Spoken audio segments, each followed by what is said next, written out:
When oil bubbled here 100 years ago, great hopes were attached to it. For the first time in the Middle East, modern treasure hunters were rewarded in Iran. Today, a busy road connects the Gulf Coast with Mazit Suleiman, a small market town which also lies at the center of large oil fields. Since antiquity, oil and gas sputtered to the Earth's surface here. In 1902, the traces of black gold in the Valley of Oil lured English oil investors to the remote and barren Karst mountain range. Mules and camels had to haul tools and building materials from the coast to the heart of the province Khuzestan. Blistering heat, lack of water, and the hostility of the local nomads couldn't discourage the oil pioneers. Head of the English expedition was the tough, legendary Scottish engineer George Reynolds. The first oil rigs built with primitive means only yielded disappointments. For years, no profitable oil well was struck. In London, the financiers slowly became impatient. They were beginning to run out of money. Above all, William Knox D'Arcy, a speculator and adventurer who had made a fortune with gold mines in Australia. When Shah Muzaffar al-Din offered him a concession for black gold in Persia, he jumped at the opportunity. The Shah was in desperate need of money, and in 1901 sold the Englishman an oil concession for £40,000. He spent huge amounts of money on his extensive luxury travels to Europe. London was concerned. She considered the Mid-East region to be part of the British sphere of interests, from which she could secure access to the gateway to India. The British government asked the Scottish Burma Oil to help D'Arcy out.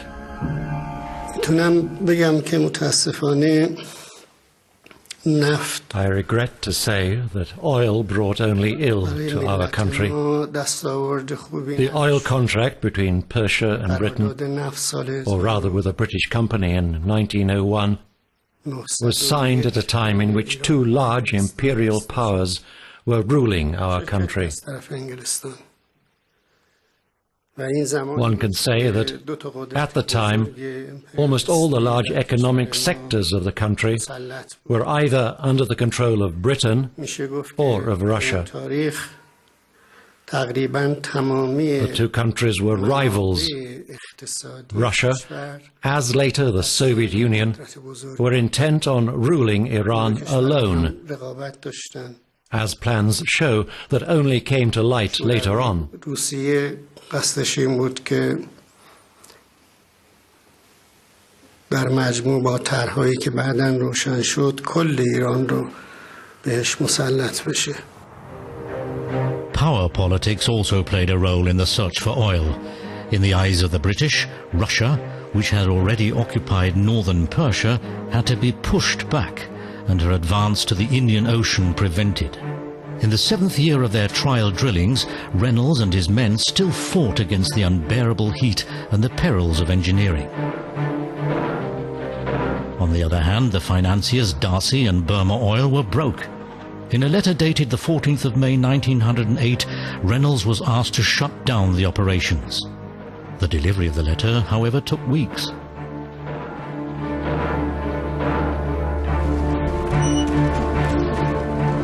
In the early morning hours of May the 25th, after an especially hot night, the on-site security force was awakened by the noise of an oil fountain rising high above the oil rig. Oil had been found in Persia. Several days later, in a triumphant telegram, the British Chargé d'Affaires in Tehran informed the British Foreign Secretary, Sir Edward Grey, about the discovery of oil. Reynolds' dismissal was reversed. London now intensified its efforts to consolidate its influence in Persia. The south was sparsely populated. Here the nomad clan of the Bakhtiari ruled, which refused to yield to the Shah's powers. The clan signed its own contracts with the British, who needed access to oil. As early as 1907, London was in a position to close a contract with Moscow about the partitioning of Persia into spheres of interest. A southern British, a northern Russian, and a neutral buffer zone in between. Many inhabitants of the southern provinces still identify as Bakhtiari, and some of them still live as nomads who get by with the little they always had, their flocks of sheep. Even close to the oil fields, as here in Masjid Suleiman, they pitch their tents.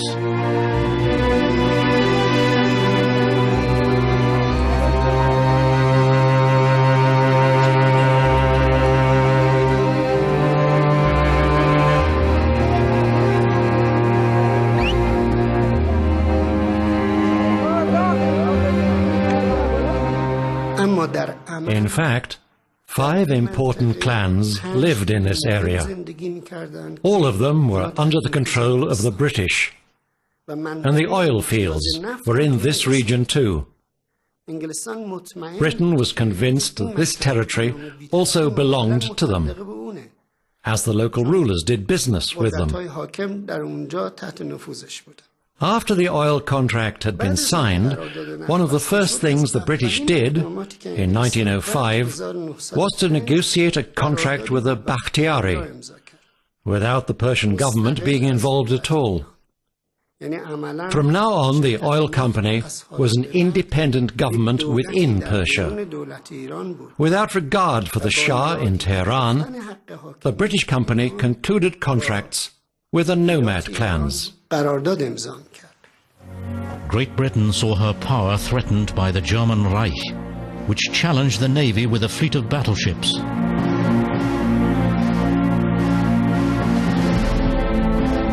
Winston Churchill, at the time First Lord of the Admiralty, pressed for the English dreadnoughts to be converted from coal to oil combustion.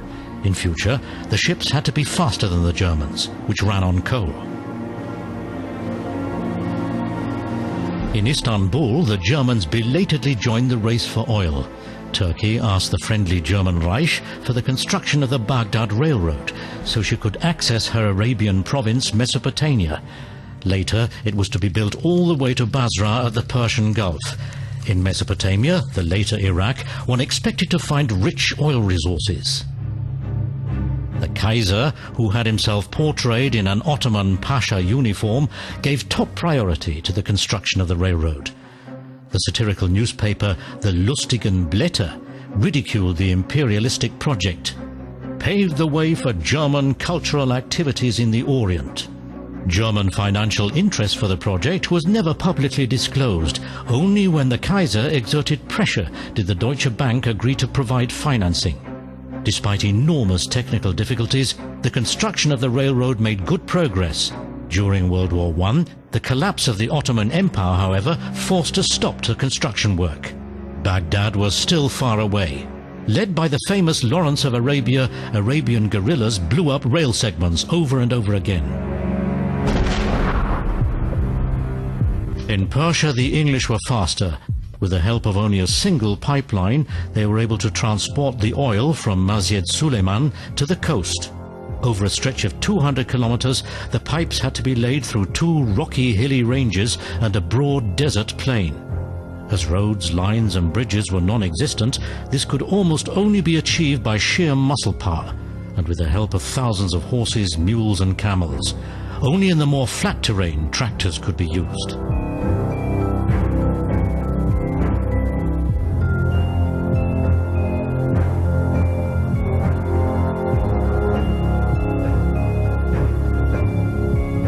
In the summer of 1912, after 1.5 years, the pipeline reached Abadan, where the first loading port and the first refinery on the Persian Gulf were constructed. Oil could now set out to conquer the world, just in time to play a major role in World War I. Oil was the blood of victory. At first at sea, where the German coal-fueled fleet was inferior to the British fleet. Mechanization advanced at a breathtaking speed. Also on land and in the air, in the midst of the war, the British invented the tank, which in the end would be decisive for the trench warfare at the Western Front. On both sides, tens of thousands of trucks and thousands of aeroplanes were built during the war years. The German Reich, which only received limited amounts of oil from Romania, collapsed due to shortage of oil.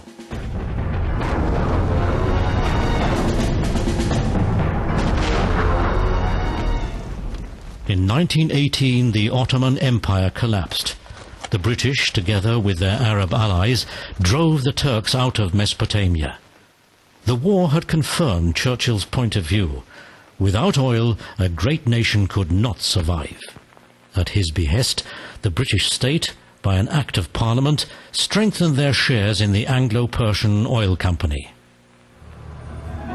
After the war, petrol and oil consumption multiplied. At the assembly line, Henry Ford built his Tin Lizzie, the first people's car. The era of the car had begun. Now the British were determined to also bring the oil fields of Mesopotamia under their control. France pursued the same goal in the part of Mesopotamia she had conquered. In London, Prime Minister Clemenceau met his colleague Lloyd George to discuss their respective interests. Both aspired a mandate by the League of Nations in Geneva for their part of the former Turkish province, for Syria and for Iraq. As both had already shown military presence in the region, the League of Nations agreed. It was the beginning of Part 2 of European oil imperialism. The British assigned an exceptional woman, Gertrude Bell, to fulfill the League of Nations mission to build up a sovereign state in Iraq during the time of the mandate. An expert on the Orient out of Passion, who spoke perfect Arabic, she was present at all high-level talks, also participating in the discussions about border issues with the Saudi king Ibn Saud. At a conference in Cairo, she convinced the new British Secretary of State for the Colonies, Churchill, to withdraw from direct rule in Baghdad and agree to the establishment of a monarchy. The Khatun, the lady, was trusted by the sheiks, as she knew better than they where the borders of their clan territory ran. In a modest tone, she wrote to her mother on the 4th of December, 1921. One way or another, I think I've succeeded in compiling a reasonable frontier.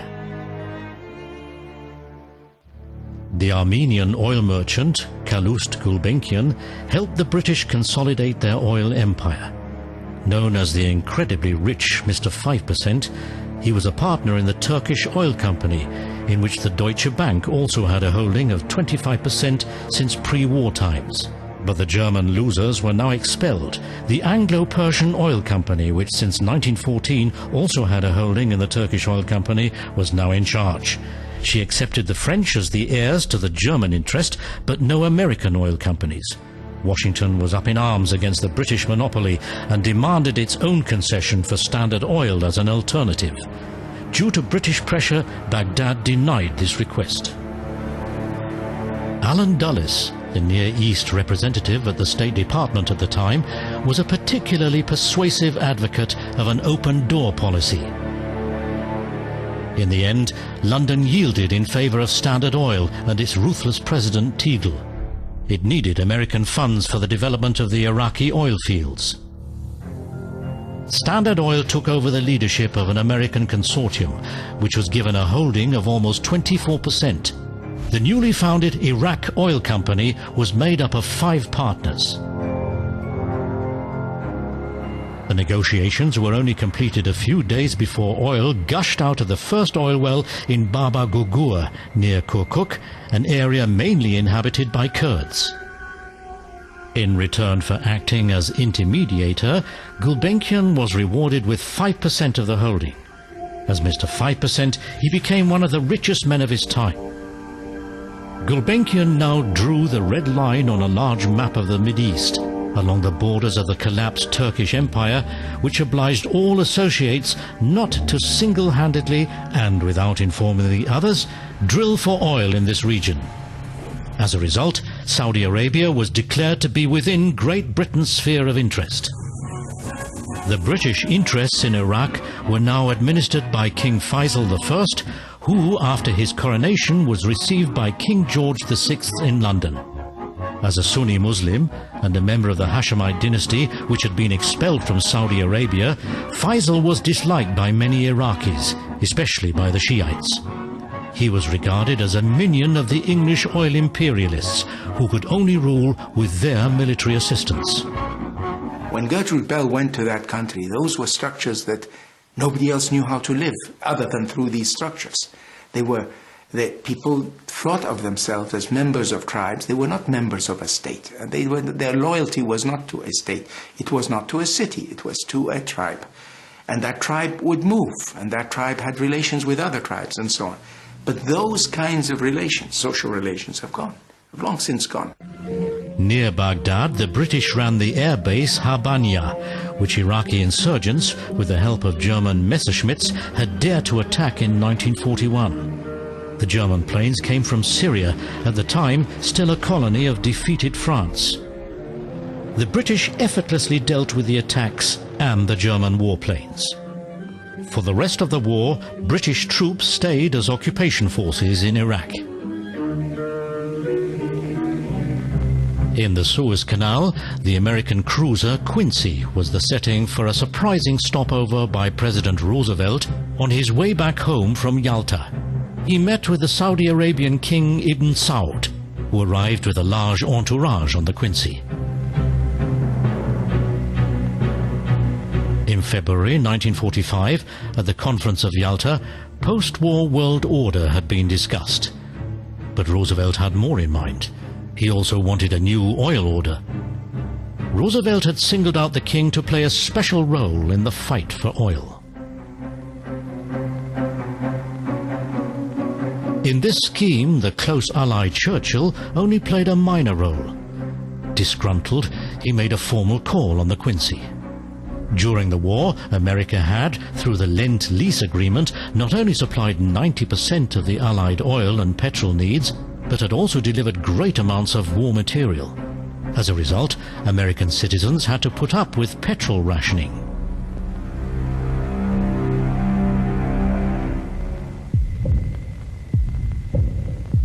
The oil scarcity was partly due to German submarines, who had successfully pursued US tank ships in the Atlantic until they had to yield to American superiority. Already in 1943, Washington was worried about the depletion of their oil resources and looked to Saudi Arabia, whose oil fields had hardly been touched during the war. Everett Lee de Golyer, who, as the discoverer of the Mexican oil fields, had become America's most famous oil explorer and geologist, was sent to Saudi Arabia as early as 1943 to create an overview of the country's oil wealth for himself. About his travels he made a film. Excerpts from it are shown here for the first time in public. His findings, which he reported to Washington only a few months later, were sensational. He predicted that in the future the Mideast would be the center of world oil production. In his report he also included Iran and Iraq, as well as Kuwait, Bahrain and Qatar, whose resources he also analyzed. Even in his most cautious estimates, he assumed that 25 billion barrels could be found in the region, 5 billion of them in Saudi Arabia. But in other estimates, he also held resources of 300 billion barrels, 100 billion barrels in Saudi Arabia alone, for possible.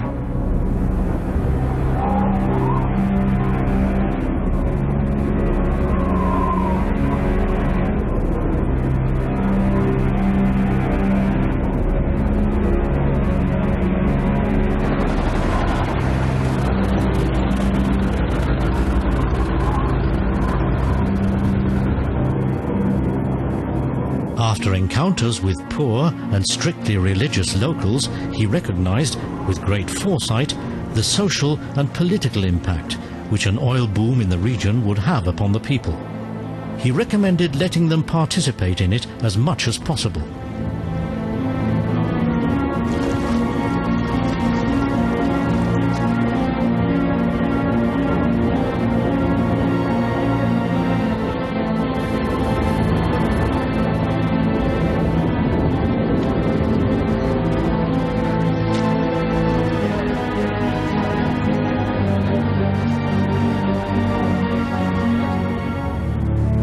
Roosevelt had been convinced by his Home Secretary, Harold Ickes, also responsible for oil policy, that he must declare Saudi Arabia to lie within the American area of interest.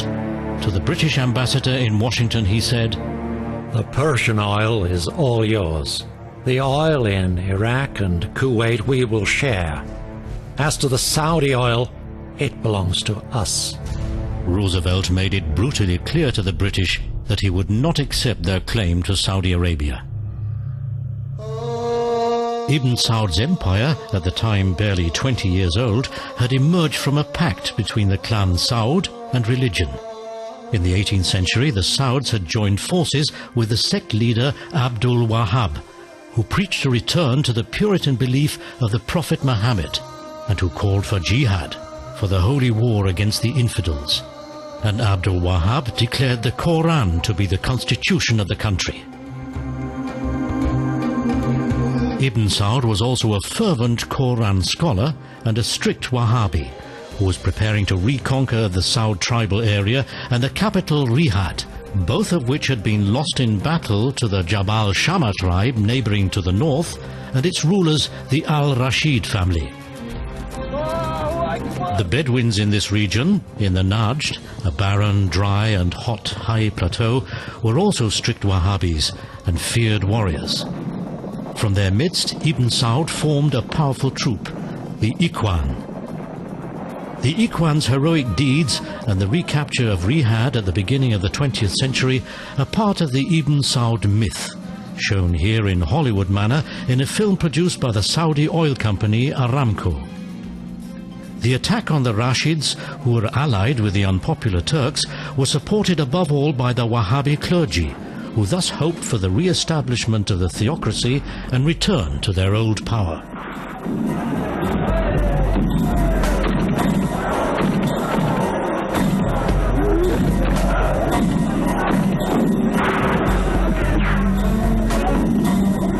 Ibn Saud still had one antagonist left, the Hashemite ruler Hussein bin Ali, who, as proconsul for the Turks, administered the holy sites of Islam, Mecca and Medina.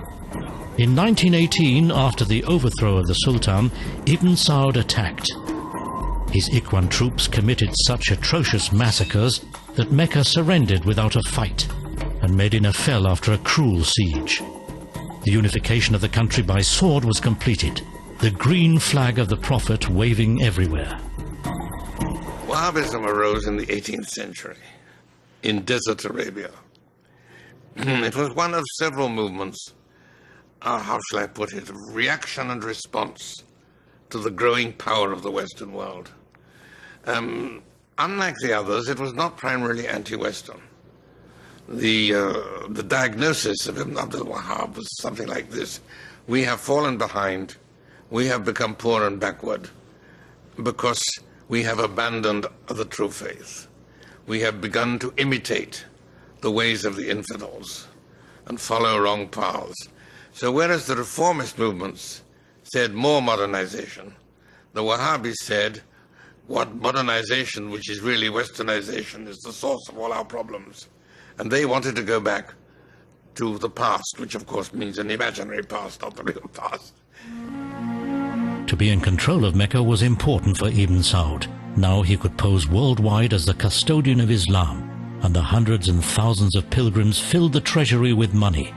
Thus he had himself crowned King of Saudi Arabia in 1932. The House of Saud came from the district of Najd, Desert Arabia, remote and without much impact on anyone. But in the mid-20s, they were able to seize the holy cities of Mecca and Medina and create what came to be known as the Saudi Kingdom. As custodians of the holy places, this gave them tremendous influence and prestige all over the Muslim world. It also gave them control of the pilgrimage, which brings millions of Muslims from all over the Muslim world to the holy cities every year, same time, same place. The income from the pilgrims supplemented the revenues, which the country earned from the export of dates and of pearls, which divers fished out of the Persian Gulf. But after the invention of cultured pearls, the price for pearls suddenly dropped, and due to the world economic crisis, the Hajj, the annual pilgrimage, was reduced to a trickle. Mecca was deserted, Ibn Saud was now a poor man. He could not even pay the salaries of state employees anymore. Salvation came not from Allah, but from Standard Oil. On the 29th of May 1933, the Minister of Finance, Abdullah Suleiman, and Standard Oil's legal advisor, Lloyd Hamilton, signed a contract over the first oil concession. Because of religious objections against the exploitation of Arabian natural resources by foreigners and infidels, the king had asked the ulama, the Wahhabi Council of Senior Religious Scholars, to issue a fatwa, a judgment in accordance with the Quran, which said, as oil is a present from Allah, if produced by foreigners for the well-being of the country, this is permitted. A few years later, the present began to bubble. In April 1939, Ibn Saud, driving in a procession of 400 cars, came through the desert from Riyadh to Dhahran. In Dhahran, at the east coast, only a few kilometers away from the oil fields, an oil tank depot and a pipeline directly connected to the loading port Ras Tunara were built.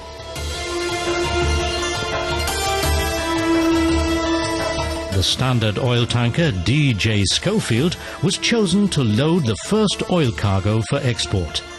The king insisted on being the one to personally open the oil valve for the fueling of the tanker.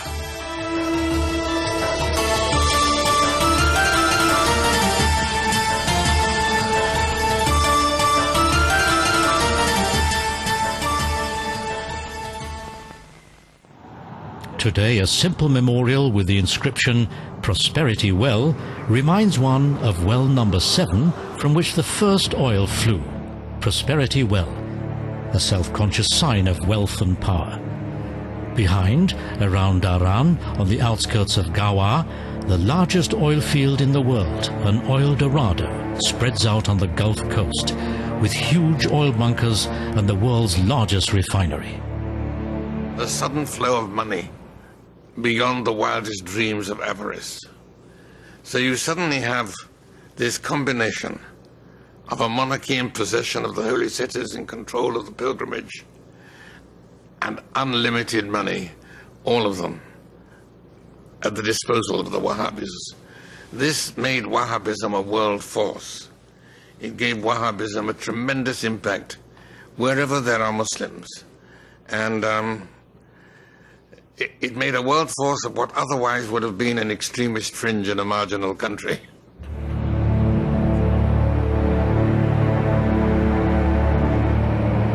From Dhahran in Saudi Arabia, it's only a short hop across the Gulf to Abadan in Persia, where it all began in 1908. It's still the largest oil center in Iran, even if its efficiency is not comparable to that of Dhahran. Reza Khan, a general of the palace guard who had proclaimed himself Shah in 1925, tried, like Ibn Saud, to unify and modernize the country. He built roads and created industries, and against the resistance of the Shiite mullahs, he improved the rights of women and abolished mandatory headscarf wearing. Other than Saudi Arabia, his country was dragged into the turmoil of World War II. As the Shah was in constant conflict with the British about their share in the oil revenues, he flirted with Hitler. After his invasion of Russia, London was not anymore opposed to the occupation of Iran by Russian troops. In late August of 1941, they jointly forced Reza Khan to resign, exiled him to South Africa, and proclaimed his youngest son his successor. In the parliament, formerly existent since 1906, the young Shah took his oath of office. Otherwise, he was confined without any powers to his palaces, as the occupation forces restricted his freedom of action.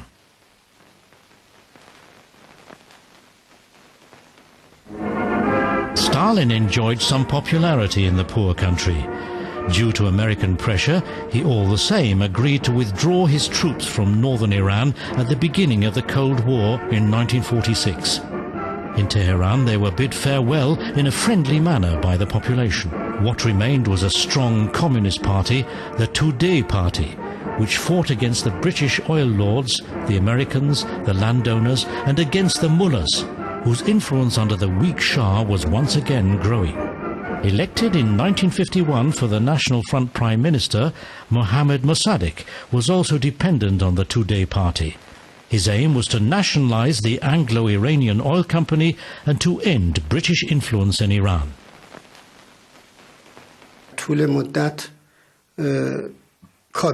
During this time, the oil companies controlled various ministries and even had influence at the court of the Shah.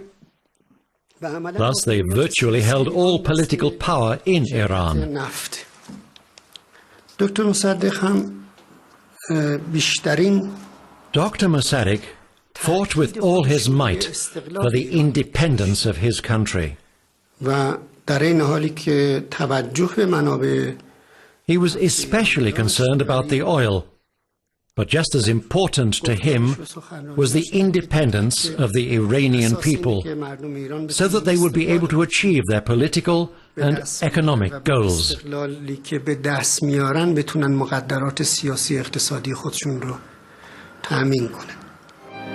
Oil again poses a threat to peace, and the Middle East again becomes a trouble spot. Directly after the nationalization, which was reluctantly also signed by the Shah, hatred against the Anglo-Iranian and the British broke out and turned into rejoicing and wild demonstrations, especially in Abadan and Tehran. The Iranian flag was hoisted over buildings belonging to the English. In Abadan's 125 degrees of heat, the international situation is explosive. Mossadegh, a Western-educated owner of large estates, but also a fervent nationalist, was now popular. Mossadegh greets the Shah after a hospital stay.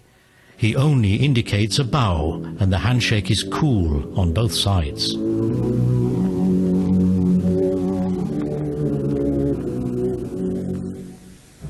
The Americans viewed Old Mossy not without sympathy.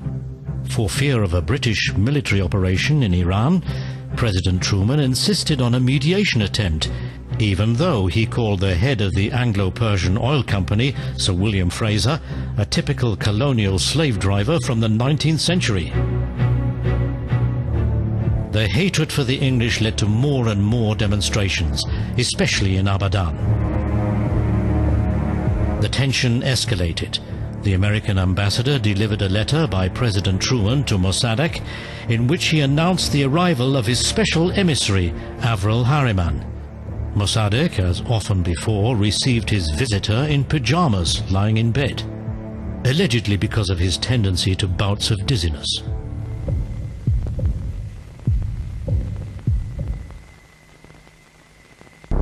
Upon Harriman's arrival, the atmosphere was tense and hostile. During further demonstrations by the illegal communist Tudeh party, which were also aimed against the Shah, 10 dead were reported. For the first time, mounted police were deployed.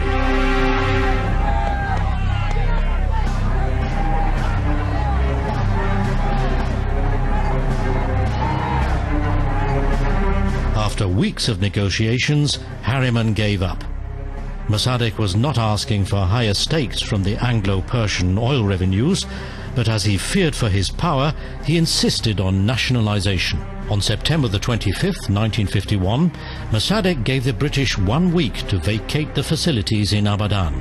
Thereupon, the British shut off the oil supplies and threatened foreign tankers with legal steps in case they attempted to ship stolen oil. The British exodus began. While women, children and sick were allowed to fly out, the others gathered on the 4th of October at the Gymkhana Club, the centre of the English community, to close ranks and board the English cruiser Mauritius, which was to bring them to safety to Basra. While the ship left the harbour, the band defiantly played the River Kwai March.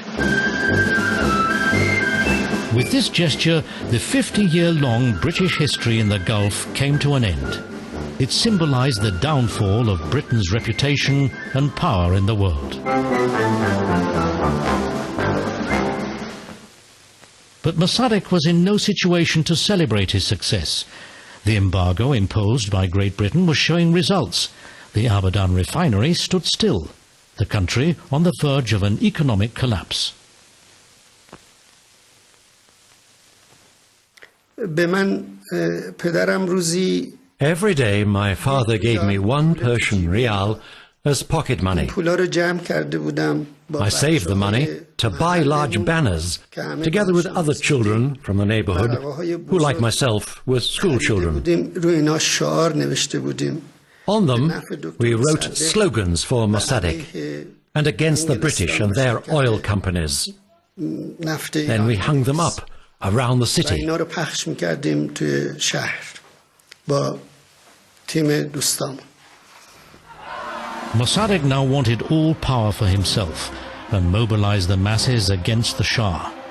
During a demonstration in Tehran, the equestrian statue of Reza Khan, the father of the Shah, was toppled off its pedestal. Old Mossi had gotten wind of the Shah's plans to overthrow him and was now working on his expulsion.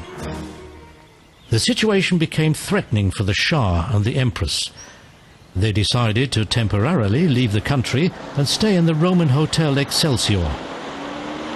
In the meantime, the Soviet diplomat Silin, who in 1948 in Prague had helped the communists come to power, had been appointed ambassador in Tehran, and Mossadegh relied even more on the Tudeh party. The new American President Eisenhower and his Secretary of State Dulles already saw all of the Mideast fall under Soviet influence. There was only one solution: Mossadegh had to be overthrown. Head of CIA, Alan Dulles, the brother of the Secretary of State, was assigned Operation Ajax, to which London had agreed. Mossadegh was to be replaced by a general loyal to the Shah. The tide changed within a few days. Now the masses demonstrated for the Shah, stirred up by the army, which stormed Mossadegh's villa.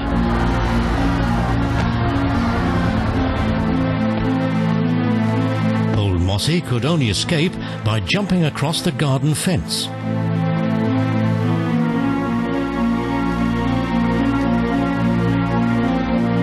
As planned, General Sahidi, head of the army and loyal to the Shah, took over command and distributed copies of the letter of dismissal for Mossadegh to journalists.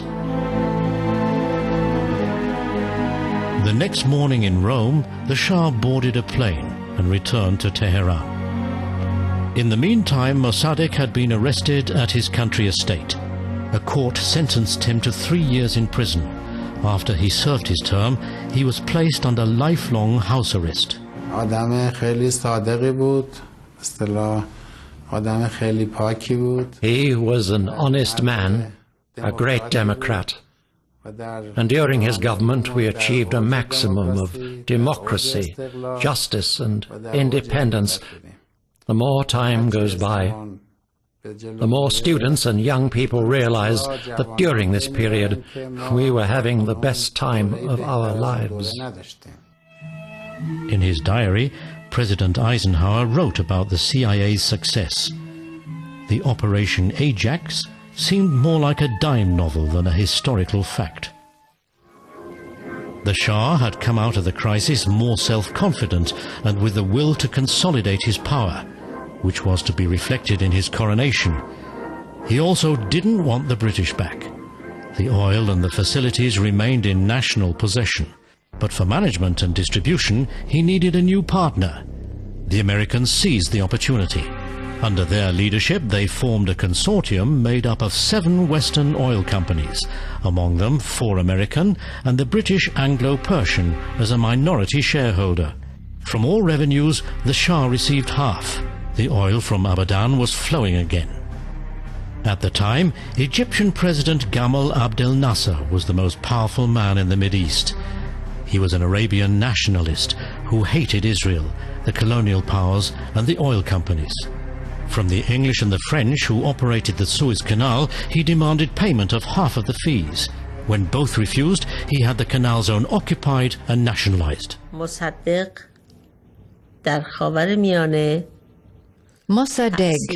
exerted great influence on the Mideast, among others on Abdul Nasser. در مصر تأثیر زیادی از مصدق. The nationalization of the Suez Canal and its recognition as Egyptian territory are a result of the ideas, the message, and the impact of Mossadegh.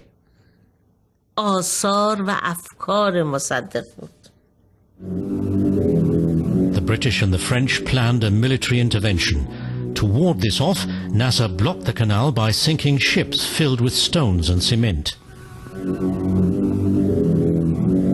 In accordance with a joint war strategy, Israeli troops initially pushed forward through the Sinai Peninsula to the Suez Canal. London and Paris issued an ultimatum, asking Nasser to suspend all hostilities. When he did not respond, they began with their landing approach, at sea and from the air. They bombed Cairo and occupied the harbour town of Port Said.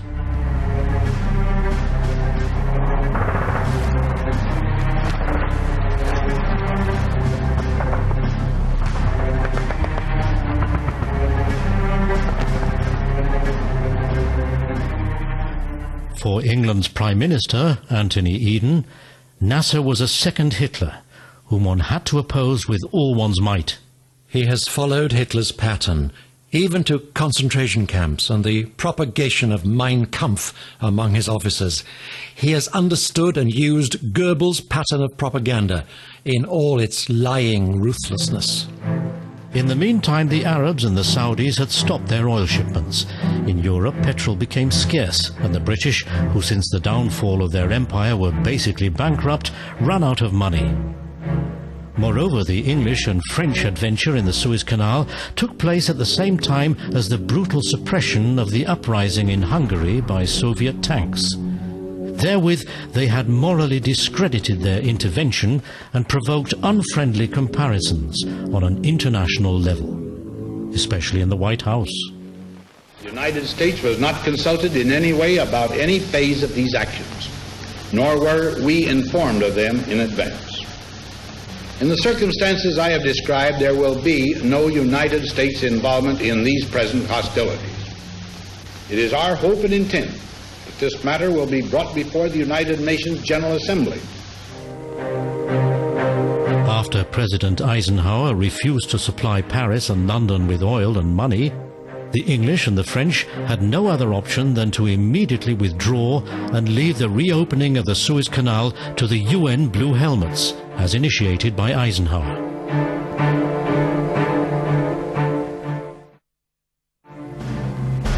Great Britain's decline in the Mideast now also began to undermine its position in Iraq. Nasser's Pan-Arabian ideas strengthened the resistance against the pro-Western policy of the young King Faisal II. In the summer of 1956, after his coronation, he had been received by Queen Elizabeth during a state visit in London. He was regarded as London's most reliable ally in the region, who had also participated in the punitive action against Nasser.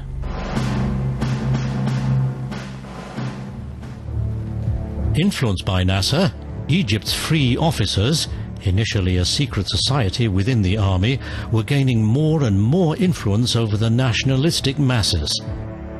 In July 1958, 2 years after Faisal's visit to London, the monarchy is overthrown and the king cruelly murdered. Marauding troops devastate the palace and also kill his son. Soon afterwards, they murder the pro-Western premier, Nouri al-Said. Shocked, the members of the English colony leave Baghdad. Some had witnessed the barbarian atrocities. The wife of an English officer describes what she saw and heard. She said that the Crown Prince wasn't actually killed, he was only wounded. And he was immediately taken away and handed over to the mob to do what they wanted with. And do you know what did happen? Well, yes, they tore him to pieces, they mutilated his body, they cut his feet off, they cut his head off, his hands, and then they hanged him for everyone to see from the mosque in the main street in Baghdad. Yes, the Arabs were delighted after the British had left the country.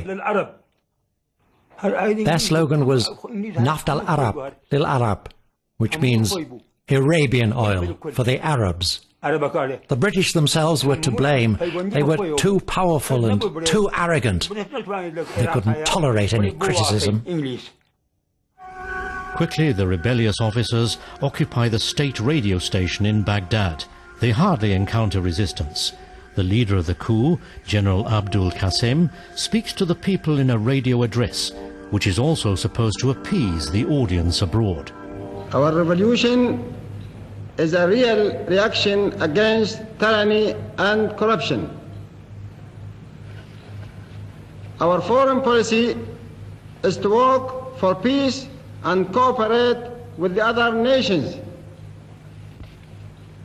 Our oil policy has been declared. We will increase production and export to world markets. What happened was when the monarchy was overthrown, what are the institutions that the British had brought to Iraq? They brought the monarchy, they brought parliament, and they built the army, and a modern Iraqi army. That army turned against its so-called creators, the British, and turned against the government that the British had installed. But it threw away, along with the monarchy, it threw away parliament. And we no longer have, we lost. The Iraqi parliamentary experience was terminated in 1958. One of General Qasem's concerns was the Iraq Oil Company, which he began to nationalize. But he wanted access to even more oil. In June of 1961, he threatened to annex Kuwait. Military parades were supposed to illustrate his determination. Kuwait had never been a part of Iraq. For decades she had been a British protectorate and had just gained independence. Still, as a protecting power, London felt bound to her security commitments and increased her military presence. This deterred Qasem. Even though most of the Arab nations had no significant military power, they assured the Kuwaiti ruler, al-Sabah, of their support.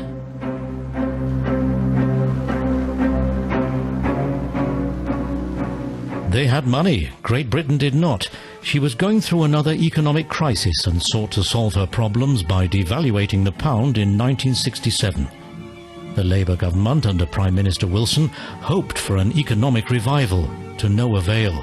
Wilson had no other choice but to give up the last position in the Mideast.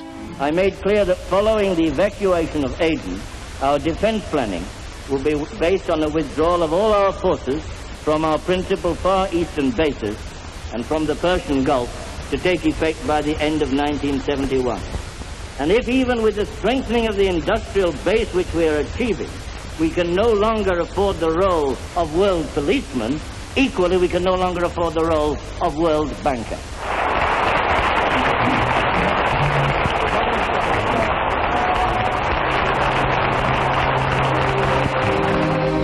Only 6,000 ground staff and a few flying squadrons were left in the Gulf.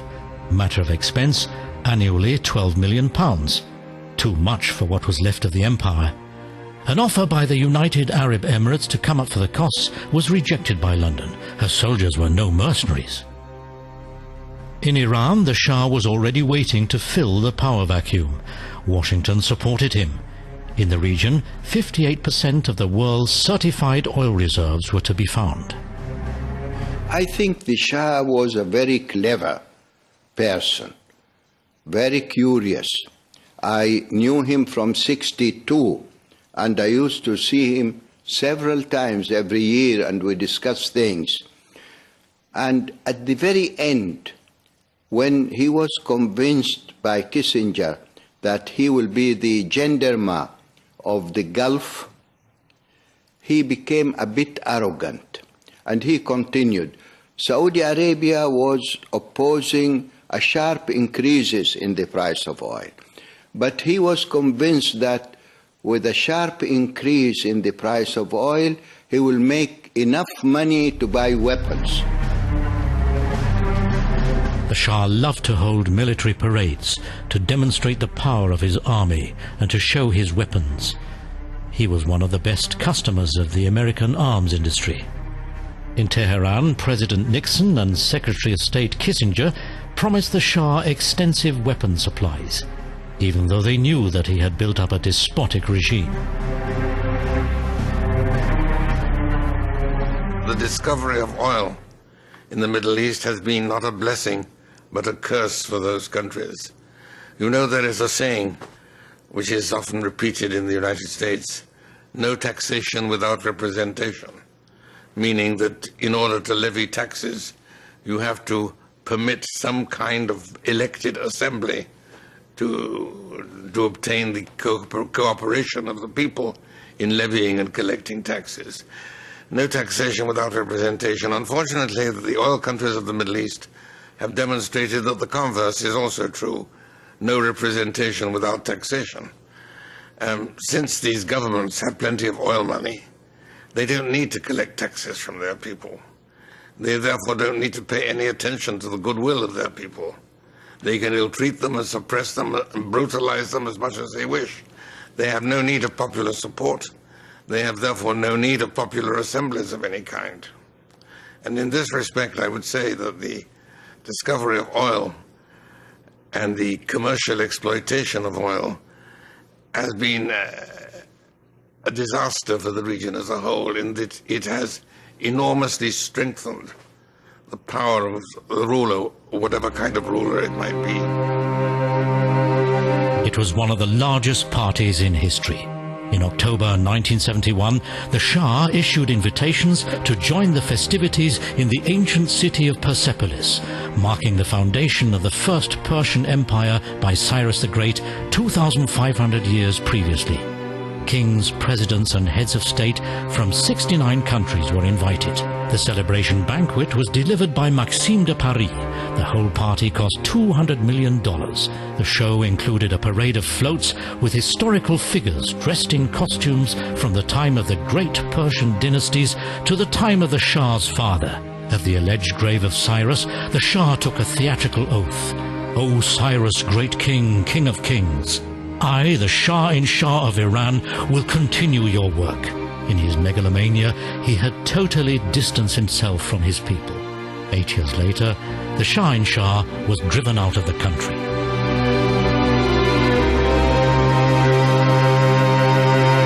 Next week is Testing and Exams Week. Discover how a leading school uses subtle revision techniques to help children do their best in the Key Stage 2 National Curriculum Tests. We investigate why cheating is on the increase and what can be done about it. For all our videos and resources, go to teachers.tv/assessment.